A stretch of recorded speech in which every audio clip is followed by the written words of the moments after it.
नमस्कार, जय हिंद साथियों। स्वागत है आपका अपने यूट्यूब चैनल टेक क्लासेस में। तो आईटी इलेक्ट्रिशियन थ्योरी की अपनी निमी बुक का सॉल्यूशन चल रहा है दोस्तों, चैप्टर वाइज। तो हरियाणा एलम का जो अब की बार आपका सपना है, एसए का एलम, डब्ल्यूपीओ, जेईसो, तो इन क्वेश्चनों के माध्यम से जितना भी होगा होगा टेक्नोटेक क्लासेस की ओर से आपको इलेक्ट्रिशियन थ्योरी बिल्कुल प्रोवाइड करवाई जाएगी दोस्तों। और बिल्कुल आपका सपना जरूर पूरा होगा। और एक दो दिन से वीडियो नहीं मिली इलेक्ट्रिशियन थ्योरी की, तो इसके लिए सॉरी। और आज से हमारी रेगुलर क्लासें रहेंगी दोस्तों। वीडियो को पहले ही स्टेप में मतलब लाइक कर देना और चैनल को सब्सक्राइब जरूर कर देना और अपने दोस्तों को शेयर जरूर कर देना दोस्तों। ये वीडियो मेघ उपयोग में नहीं है, फिर भी सूचक पैमाना शून्य पर स्थिर नहीं है। यानी मेघ अब काम में नहीं ले रहे, मेघ बंद पड़ा है, लेकिन फिर भी क्या है, उसका सूचक पैमाना है वो स्थिर नहीं हो रहा। कारण क्या है? यह बलागुण को नियंत्रित नहीं कर रहा। यह हवा घर्षण की डैम्पिंग प्रदान की। यह विचलन बलागुण धारा के समानुपाती है। यह विचलन बलागुण यहाँ पर टॉर्क को बोला जाता है दोस्तों, धारा के वर्ग के समानुपाती होता है। तो इसका राइट आंसर कौन सा होगा दोस्तों? यानी बात करें मेघर में सभी मापक यंत्रों में तीन प्रकार के जो बल लगते हैं, एक तो कंट्रोलिंग बल हो गया, और एक डिफ्लेक्टिंग, और एक होता है डैम्पिंग। तो इसमें मेघर में जो पैमाना स्थिर नहीं हो रहा, इसका कारण होता है दोस्तों कि टॉर्क कंट्रोल इसमें काम में नहीं कर रहा है, इसलिए वो जो मतलब इस प्रकार विक्षेप हुआ पैमाने, और उसके बाद में कंट्रोल हुआ। तो मतलब इसके बाद जो पैमाने के अंदर है वो जो कंट्रोलिंग टॉर्क है वो अच्छे तरीके से प्रॉपर तरीके से कार्य नहीं कर पा रहा। तो इस कारण क्या है, मेगर का जो पैमाना है वो डिफ्लेक्टिंग हो रहा है, उसका विचलन हो रहा है। तो सुई है वो कभी आगे जा रही है कभी पीछे। तो कंट्रोलिंग टॉर्क उसमें नहीं होने के कारण क्या है, पैमाना स्थिर नहीं हो पा रहा। राइट आंसर ए होगा। अगला अपना क्वेश्चन है कि पृथ्वी प्रतिरोध परीक्षक में ओम मीटर सुई के विक्षेपण किसके अनुपातिक हैं? यानी पृथ्वी प्रतिरोध जो परीक्षक या जो टेस्टर होता है उसमें ओम मीटर लगा होता है, और ओम मीटर की सुई के विक्षेप है वो सुई का विक्षेप किसके समानुपाती होता है यहाँ पर? तो कॉइल में धारा के समानुपाती, या विभव या वोल्टेज में, यानी कुंडली में धारा के या कुंडली में वोल्टेज के, या हैंडल की जो घूर्णन गति हो इसके समानुपाती, या दो कॉइल में धारा का अनुपात इसके समानुपाती। तो राइट आंसर क्या होता है दोस्तों? D option. दो कॉइल में जो धारा का अनुपात या रेशियो होता है इसके समानुपाती क्या होता है? ओम मीट्रिक सुई का विक्षेप होता है। बहुत अच्छा क्वेश्चन है दोस्तों, सभी क्वेश्चन एग्जामों में आए हुए हैं और आगे भी आने की संभावना है। तो जरूर इनको रट्टा अच्छा तरीके से लगा देना दोस्तों, अच्छे से समझ लेना इन क्वेश्चनों को। एग्जाम में के टाइम भी एक क्विक रिवीजन जरूर कर लेना इन वीडियो का। पृथ्वी प्रतिरोध परीक्षक यंत्र जो होता है किस सिद्धांत पर कार्य करता है दोस्तों? बहुत अच्छा क्वेश्चन है, ये तो बार बार परीक्षा में पूछा गया है। पृथ्वी प्रतिरोधक है वो पर टेस्ट होता है, अर्थ टेस्ट की यहाँ पर बात करें दोस्तों। अर्थ टेस्टर वो किस सिद्धांत पर कार्य करता है? तो बहुत बार किसी ने बताया हुआ दोस्तों आपको, वोल्टेज ड्रॉप या विभवपात के सिद्धांत पर। सी ऑप्शन अपना राइट आंसर रहने वाला है। जो अर्थ टेस्टर होता है वो इस सिद्धांत पर वो कार्य करता है। अर्थ टेस्टर जो निम्मी की भाषा को अर्थ यानी भूमि और प्रतिरोध के अंतर जो जो भी इसको बोल देते हैं। क्वेश्चन कैसे भी है, आपको अपनी लैंग्वेज उसका ध्यान रखना है दोस्तों।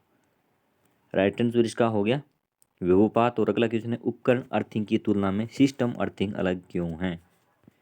उपकरण है तो एक होती है उपकरण इक्विपमेंट अर्थिंग, और एक होती है सिस्टम अर्थिंग। तो यह अलग क्यों है? तो केवल मनुष्यों की रक्षा करता है सिस्टम अर्थिंग, यह सभी परिपथ दोषों से बचाता है, यह धारा वाहक चालकों से संबंधित है, या गैर धारा वाहक धातुओं से संबंधित है। तो राइट आंसर इसका रहने वाला है दोस्तों धारा वाहक चालकों से संबंधित है। यानी वायरिंग में जो हम तार काम में लेते हैं उनसे संबंधित होती है सिस्टम अर्थिंग। और उपकरण यानी प्रॉपर जो सारे सिस्टम की अर्थिंग होती है, उसकी बॉडी को हम अर्थिंग करते हैं, उसको बोलते हैं उपकरण की अर्थिंग। और जो सिस्टम अर्थिंग जो सिर्फ वायरिंग वाले तारों से संबंधित होती है, ये धारा वाहक चालक यानी जहाँ पर सिर्फ धारा वाहक जो चालक होते हैं तार होते हैं उन्हीं से संबंधित होती है सिस्टम अर्थिंग। राइट आंसर इसका सी ऑप्शन।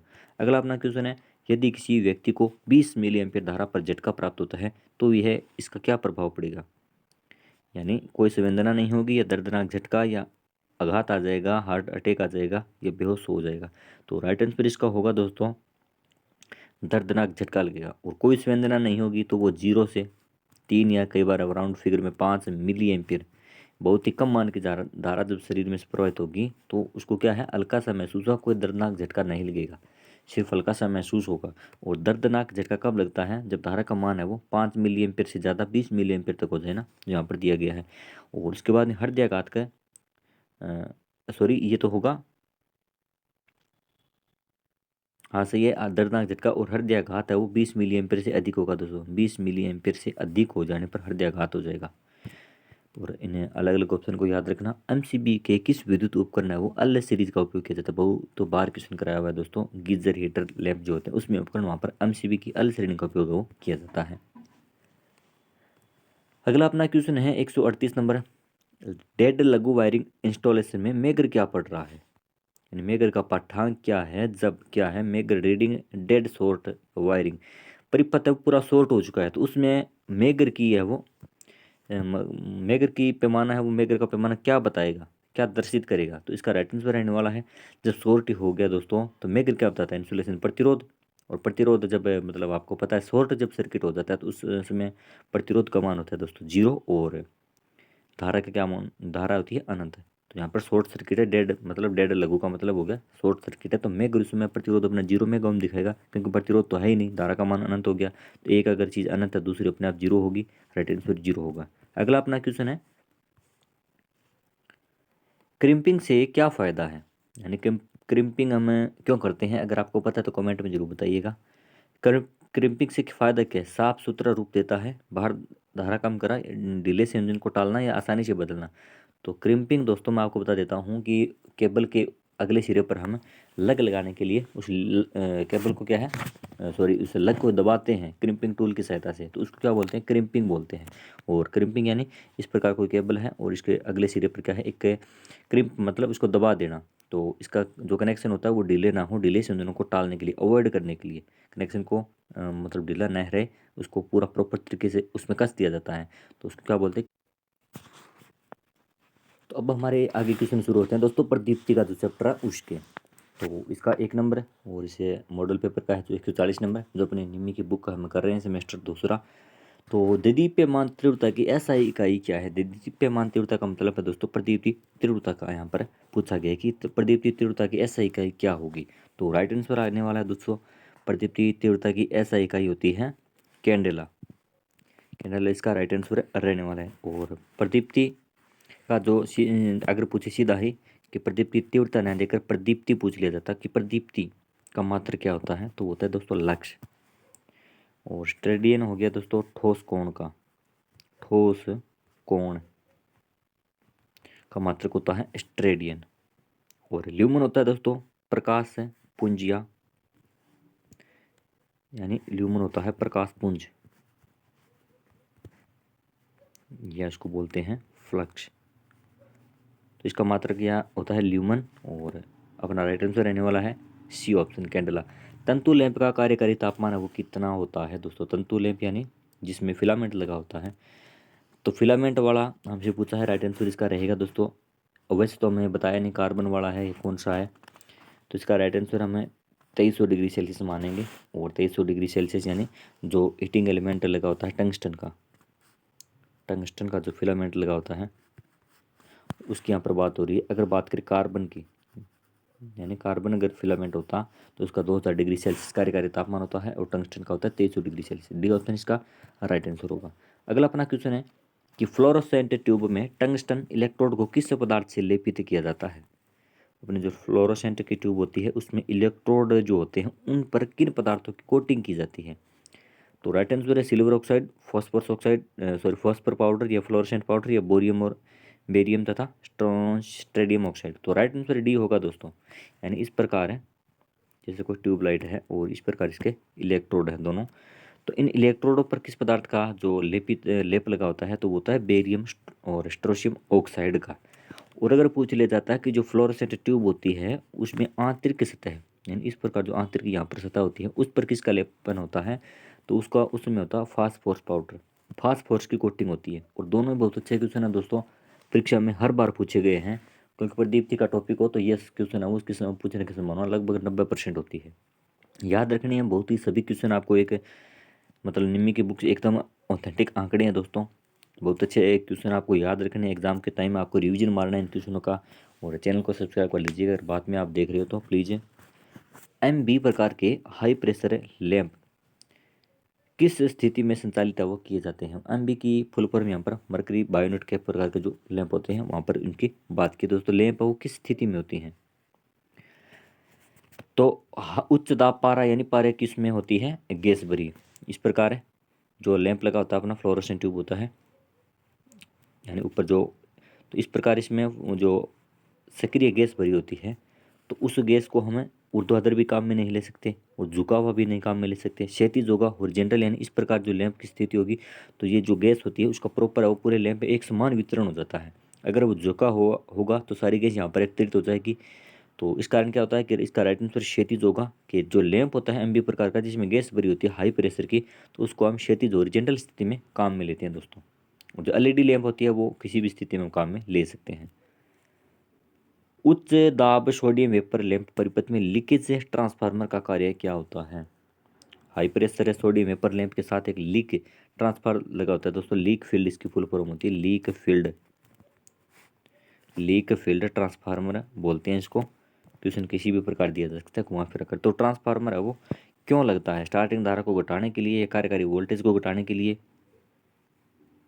या कार्यकारी वोल्टेज को बढ़ाने के लिए, या प्रारंभ में हाई वोल्टेज देने के लिए? तो राइट आंसर इसका यही होगा दोस्तों कि प्रारंभ में उच्च स्टार्टिंग टॉर्क और हाई वोल्टेज दे, और धारा को क्या करेगा? कम करेगा। धारा कम करेगा, वोल्टेज एकदम बढ़ाएगा। वो ट्रांसफार्मर बढ़ाने वाला होता है वोल्टेज, वो कौन सा होता है? स्टेप अप होता है। तो स्टेप अप ट्रांसफार्मर का जो लीकेज ट्रांसफार्मर होता है तो उसका कार्य होता है कि स्टार्टिंग के समय हाई वोल्टेज प्रदान करना। अगला अपना क्वेश्चन है, औद्योगिक के 2 ट्यूब लाइट फिटिंग में स्ट्रेबोस्कोपिक प्रभाव कैसे कम होता है?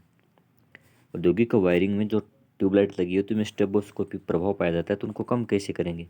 तो संधारित्र को आपूर्ति के समांतर में जोड़ देंगे, या संधारित्र को आपूर्ति के श्रेणी क्रम में, या संधारित्र को ट्यूबलाइट के श्रेणी क्रम में, या संधारित्र को प्रत्येक ट्यूबलाइट के श्रेणी में। तो राइट आंसर का यही होगा कि कैपेसिटर को ट्यूबलाइट के श्रेणी क्रम में संयोजित कर देने पर क्या होता है? इसका राइट आंसर सी होगा दोस्तों। कैपेसिटर को ट्यूबलाइट के श्रेणी क्रम में जोड़ देने पर जो स्ट्रेबोस्कोपिक प्रभाव होता है वो दूर होता है। और जो टंगस्टन वाले लैंप होते हैं उसमें किसी प्रकार का कोई अलग इक्विपमेंट नहीं लगाना पड़ता, क्योंकि टंगस्टन की उपस्थिति के कारण वो फ्लोरोसेंट प्रभाव स्वतः ही दूर हो जाता है। राइट आंसर इसका सी होगा। अगला अपना क्वेश्चन है कि फ्लैशर की वर्तमान वहन क्षमता क्या है यदि प्रत्येक पंक्ति में 100 मिली एम्पीयर है? यानी इस डायग्राम को ध्यान से देखने पर इन तीनों पंक्तियों की बात की दोस्तों, इसमें तीनों में क्या है? 100 मिली एम्पीयर धारा है। इसमें भी 100 मिली एम्पीयर, इसमें भी 100 मिली एम्पीयर, इसमें भी। तो फ्लैशर जो लैंप लगा होता है, नियॉन इंडिकेटर है वो, यहाँ पर इसकी कुल धारा खपत कितनी होगी? तो इसका कनेक्शन तीनों को क्या है? बंद है। स्विच बंद कर देने पर 100 ये हो गया, 100, 200, 300 मिली एम्पीयर इसका होगा दोस्तों। ऑप्शन देखते हैं, 300 मिली एम्पीयर वाला डी ऑप्शन है। राइट आंसर डी होगा दोस्तों। सिंपल सा एक न्यूमेरिकल डायग्राम दिया है। समतल सतह में प्रकाश के प्रवाह को कौन सा शब्द है वो संदर्भित करता है? समतल प्रकाश यानी हॉरिजॉन्टल जो अपनी सतह होती है, इस प्रकार सतह होती है, यहाँ पर एक प्रकाशीय उपकरण लगा होता है, तो इस सतह पर जो प्रकाश की जो फैलने की दर होती है, प्रवाह की दर होती है, उसको कौन सा शब्द इंगित करता है? तो उसको इंगित करता है दोस्तों, राइट आंसर होगा प्रदीप्ति। प्रदीप्ति को किस क्या बोलते हैं? इल्यूमिनेश। प्रदीप्ति प्रति क्षेत्रफल में जो उसका फ्लक्स होता है उसको क्या बोलते हैं? प्रदीप्ति। इसका राइट आंसर बी ऑप्शन होगा। अगला अपना क्वेश्चन है, उच्च दाब सोडियम वेपर लैंप सर्किट में चिंगारी देने वाले का उद्देश्य क्या है? चिंगारी देने वाला यहाँ पर कौन सा है दोस्तों? इसको बोला गया यहाँ पर इग्निटर। यहाँ पर इसको बोला गया। High pressure sodium vapour lamp circuit में चिंगारी को बोलते हैं आर्किंग। आर्किंग जो पैदा करता है वो इग्निटर होता है। तो उस इग्निटर का उद्देश्य क्या होता है लगाने का? इसका राइट आंसर रहने वाला है, बात करें आरंभिक धारा को घटाता है क्या? नहीं दोस्तों। चल रहे वोल्टेज को बढ़ाता है क्या? नहीं। इसके लिए तो ट्रांसफार्मर होता है जो ऊपर हमने बात की थी। चल रहे करंट को घटाता है क्या? चलती अवस्था में करंट को हम घटा बढ़ा ही नहीं सकते दोस्तों। अगला अपना क्वेश्चन है कि शुरू करने पर उच्च वोल्टेज पल्स उत्पन्न करना। राइट आंसर इसका डी ऑप्शन होगा कि स्टार्टिंग के समय हाई वोल्टेज वाली पल्स पैदा करना उसका क्या उद्देश्य? इग्निटर का कार्य होता है। राइट ऑप्शन डी होगा। अगला अपना क्वेश्चन है, किस प्रकार प्रकाश फिटिंग डिजाइन चकाचौंध से मुक्त है? किस प्रकार की जो प्रकाशीय व्यवस्था होती है और चकाचौंध, यानी यहाँ पर पूरे फ्लक्स की बात की है दोस्तों, मतलब उसमें कोई ज़्यादा चकाचौंध नहीं है, प्रकाश थोड़ा कम होता है, सबसे कम, मुक्त है बिल्कुल। तो अर्ध प्रत्यक्ष और अर्ध अप्रत्यक्ष, प्रत्यक्ष प्रकाश या अप्रत्यक्ष प्रकाश। तो राइट आंसर डी होगा दोस्तों। अर्ध अप्रत्यक्ष प्रकाश व्यवस्था में जो प्रकाश की जो तीव्रता होती है कितनी होती है? अप्रत्यक्ष में लगभग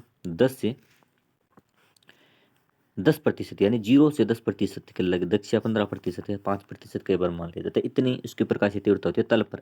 अर्ध अप्रत्यक्ष में। और प्रत्यक्ष में कितनी होती है दोस्तों? प्रत्यक्ष में लगभग 90% होता है और अर्ध प्रत्यक्ष में होता है लगभग 60%। और अर्ध प्रत्यक्ष में 10 से लेकर 50 से 60% है मान लिया जाता है अर्ध प्रत्यक्ष में। राइट आंसर यहाँ पर डी होगा। अप्रत्यक्ष प्रकाश व्यवस्था में चकाचौंध मुक्त होता है। अगला अपना क्वेश्चन है 50 नंबर। उच्च दाब धातु हेलोइड लैंप की बाहरी ट्यूब बोरोसिलिकेट ग्लास से की बनी क्यों होती है?